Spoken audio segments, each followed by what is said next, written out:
Good morning, good evening, friends. Welcome to my channel, Kitab Se Ek Moti. Today I'm going to read a line from the book The Analects by Confucius.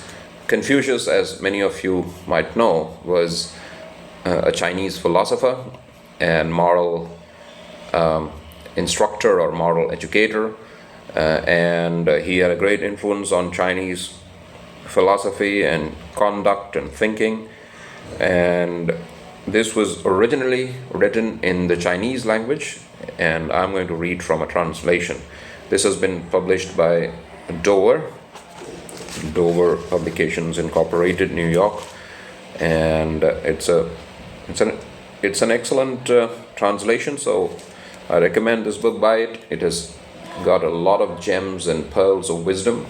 So I'm just going to read a line and then just briefly discuss it, and I'll also give you some real life examples that would illustrate this idea. So let me just read that line. I think it appears in book 2 and chapter 11. The master said, master in a sense, I think this book was recorded by his disciples, so when they refer to Confucius, they call him the master. So the master, that is Confucius said, "He who keeps on reviewing his old and acquiring new knowledge may become a teacher of others." Let me talk about this again. But before that, I think I didn't mention this. So what does the word analects mean? What does it mean? So I just checked the dictionaries. This is what it means. Selections from or parts of a literary work or group of works, often used as a title. Selections from or parts of a literary work or group of works, often used as a title. So that's what analects means. So this is the statement that I've selected for today's video. The master said, "He who keeps on reviewing his old and acquiring new knowledge may become a teacher of others." So if you want to teach others, I'm not just talking about teaching in schools or colleges. I'm also talking about teaching anything to anyone, actually. For example, nowadays there are many life coaches. In fact, I too was a life coach many years ago. Life coach in a sense, I was a personality development trainer, and I did a course in personality development, and my teacher was Dr. G. Francis Xavier. He was a yogi. He used to practice yoga, and he was a memory expert, and I think he had done his PhD in this, on this subject of success. I think success and personal development, if I'm not mistaken. So he was a very inspiring personality. I think he's no more. He died during the COVID pandemic times. So what does this line convey? The one that I just read. The master said, "He who keeps on reviewing his old and acquiring new knowledge may become a teacher of others." So if you want to teach others, you need to do two things according to Confucius. That is, you need to review what you've already learned, because memory is something that it drains, just like a water tank, right? Let's say there is a tank of water, or any container that contains water, and let's say there is a very kind of tiny hole in that tank at the bottom. So the water would gradually leak out of the tank, so it needs to be refilled. So similarly, our mind has this kind of leakage in a sense, because of time, because of the passage of time. Some of the things in our memory, right, might become kind of very vague and blurred. So it's a good idea to review our knowledge constantly. Whatever we have learned already, it's better to just review that knowledge, so we can refresh our memory and we can brush up on our understanding. For example, I'm interested in grammar, but sometimes because of passage of time, I just forget some of the concepts. So I try to review that often. Books of grammar. The second time when you review, it takes less time. The time you spend on reviewing something is always less than the time you spend the first time, mastering that subject. So reviewing is very important, and it takes much less time to review what you already learned. So that's the first thing that you need to do if you want to be a teacher of others. That's what Confucius says. I mean, normally we say Confucius, but I checked the pronunciation, so it's Confucius. So that's the first thing. You review whatever you've learned already. You try to refresh that knowledge. And the other thing is, you continue to acquire new knowledge. So it's not that, you just, throughout your life, you just keep kind of reviewing something that you've already known. That will not lead to any growth. I mean, that is just maintenance work, just like keeping our bike or car, right, in the right, keeping them in order so that, they work properly. We do regular maintenance, right? We ensure that they undergo some kind of servicing thing. I mean, we service them often. Give them for servicing. Similarly, our minds need this thing called review. I mean, we need to review the knowledge that we have acquired so that, it remains fresh in our minds and brains. That's one thing, but then that's just maintenance work. But you need to acquire new knowledge as well. And that's, if you do these two things, then you are a suitable candidate to become a teacher of others, or to coach others, or to become some kind of trainer.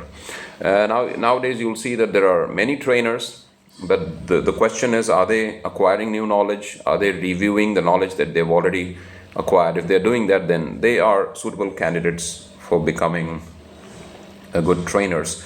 But of course, they need to develop their communication skills as well, and they need to really walk the talk. That is, they need to implement what they're talking about. They need to practice what they preach.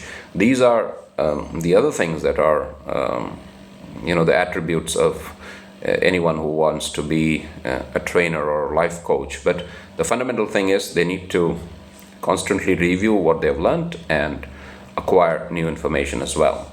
I'll give you 3 examples, and then I'll conclude this video. First example is of my trainer, Dr. G. Francis Xavier. I mean, he used to read a lot of books. He has also written quite a few books published by different publication houses. So I think one of his books is on jokes, and the other one is on 100 inspirational stories, and then another one is on how to be happy. Then he has also written books on yoga and accounting. So he has written on a variety of subjects. So he used to read a lot. He used to acquire new information, and he used to